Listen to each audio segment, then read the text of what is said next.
kaka, kwa umri wako uliofika sasa hivi, inabidi uhame nyumbani ukajitegemee. Baba na mama tu wenyewe anaongea kila siku, mtoto jamani amekaa tu kama dada zake hapa nyumbani. Hawazi hata kutengeneza maisha yake.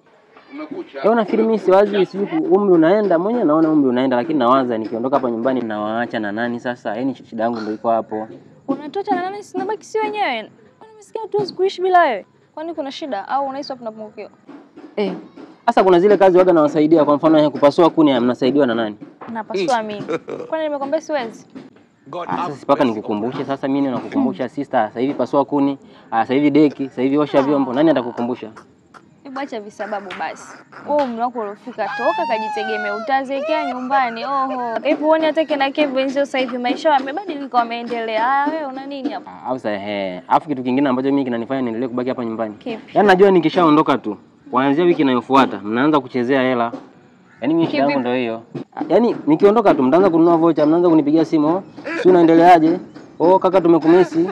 Sio unafanyaje huko? Mimi ndio sipendi mchezee hela hivyo. Sasa hizo hela si bora tu tuzitumie hapo nyumbani sasa. Hebu subiri wewe. Una mchango gani kaka mpaka tuweze kuishi bila wewe? Mimi sina mchango wowote hapa nyumbani. Au fanya hivi. Kwa nini nyinyi msingeondoka mimi mkaniacha hapa nyumbani? Hivyo una kichaa So mzima naona. Mimi mzima wa afya. Yaani si tuame nyumbani tukoche wewe. Mzima wa afya.